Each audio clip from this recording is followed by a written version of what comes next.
Hello, YouTube. This is Ewan Spence and ESC Insight calling. I made a podcast. I turned it into a YouTube. I've yet to write a song.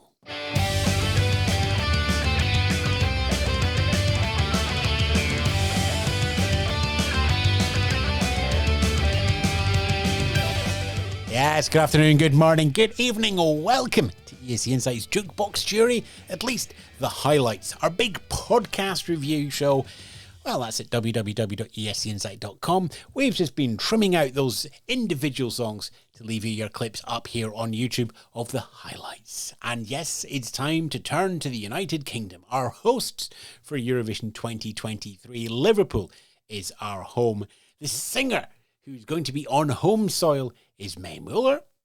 I Wrote a Song is the wittily invented title. And yes, Mae did write that song with a little bit of help from her friends. Okay, yeah, reset the Beatles clock. Let's do the review. Okay, reset the time since I've made a Beatles reference. Okay, let's go to the review.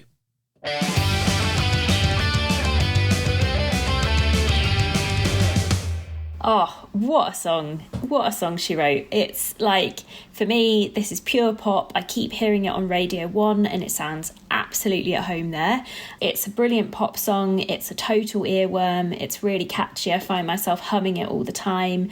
Hopefully the UK public is able to get to a place where, you know, if you look at Sweden, they don't win all the time, but they will be happy with a top 10 placing. My only concern is that the story isn't kind of enough of an emotional punch. And like Sam Ryder, it was just absolutely soaring. It was memorable because of that, and it was very much an emotional connection. And maybe people might feel that this is a bit more disposable, and therefore it will lose out in the points. But yeah, I think it's absolutely a step in the right direction for the UK. It was always going to be difficult following up Sam Ryder. He's utterly infectious. He was like an Energizer bunny telling everybody that Eurovision was wonderful. Sam's attitude, I think, was the big thing that helped the United Kingdom come to terms with the modern sound of the Eurovision Song Contest. And I think Mae can carry that on in terms of the sound. We're seeing the streams, we're seeing the radio play. There's a lot of pressure. But there's also, I think, less pressure. Because everybody who even knows a little bit about Eurovision is going, Loren's coming back. She did Euphoria, didn't she? Oh, Ukraine's in it as well. Yeah. So the UK isn't carrying a strong expectation of you must win, because others are carrying that burden for us. If you say that Eurovision needs to be a 3-year project to revitalise itself in the United Kingdom, I know we're getting away from the song. I'll come back to it in a second. You need a strong first year of just, look, we can do Eurovision. We got that with Sam. Second year, we can do Eurovision, you can do a success, it wasn't a flash in the pan. That's where we are with Mae. Signs are looking good so far. The third year, you need to have someone just as good, if not better, to go, look, this happens all the time. See, so difficult second album, even harder next year. Especially as we, as community, always go, the year after you host, your song quality drops a little bit. We can't have that. When this song dropped, I have to say that, like, I was on Radio 1 in the car, and it went down very well indeed. Like Alice was saying, that Greg James got some kind of listeners' comments in, and they were overwhelmingly positive, and kind of, I assume there's a kind of overlap with that listenership and TikTok, which I get the feeling it's a very TikTok-y kind of song. And while that's not my demographic, I can absolutely see that becoming the kind of viral hit that way. We really seem to have picked up the baton after Sam, which is great. And I think we've also picked up a really good baton. We've picked up a summer anthem. And people go, we want a modern Eurovision sounding song. Or we want a modern song at Eurovision. Well, you can do both. This is it. It is to my great regret that RAI never sent Rocco Hunt and Anna Mina with Aeon Pasadella Luna to the Eurovision Song Contest. That song, if you haven't heard of it, where have you been on this podcast? I've mentioned it once or twice. Absolutely Bryan Adams' December chart in Italy 3 years ago, with this tropical dance beat And there have been countless numbers of those over that. Head, shoulders, knees and toes over the year and a bit ago in the Swiss charts. This is a sound of the moment. And yep, Alice, I tell you that the story might be a little bit weak. But if the story is, it's summer, go out and have fun. Yay! I don't think you need anything more than that.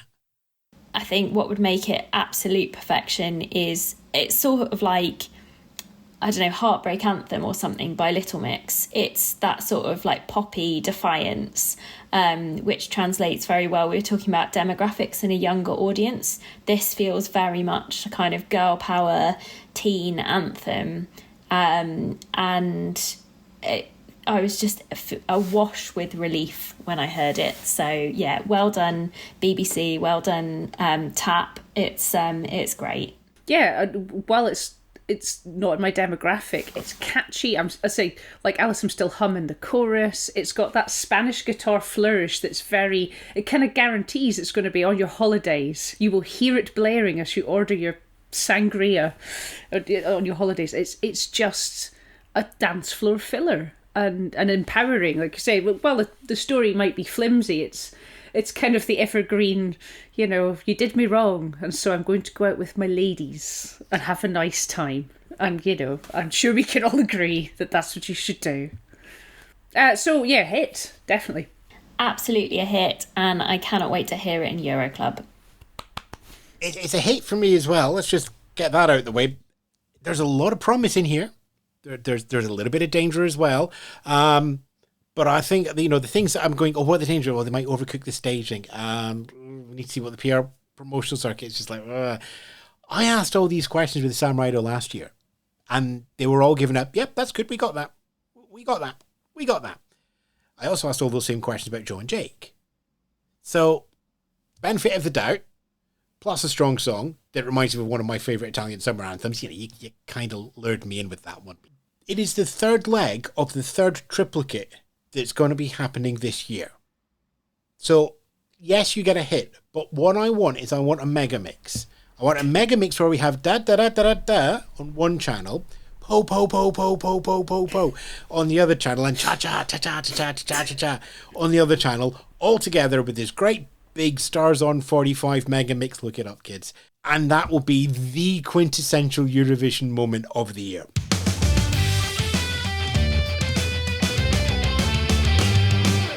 A review there of Mae Muller's I Wrote a Song, the United Kingdom entry to the Eurovision Song Contest. It's being held in the United Kingdom on behalf of Ukraine due to the invasion of Ukraine by Russia. Okay, what did you think? Comments below. Comments back at our website. Emails, you can do that as well.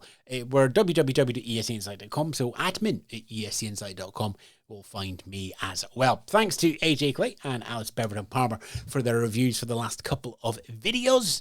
You will find more of their work, twitter.com/usgibeva. For AJ, it's the Gaelic word for whiskey. And Alice, that's it. It's just Alice, at Alice. Way. And also, you'll find more from Alice podcast-wise at the Dorothy Project as well. Very much recommended. AJ, bundle of teen fiction coming up as well. What now?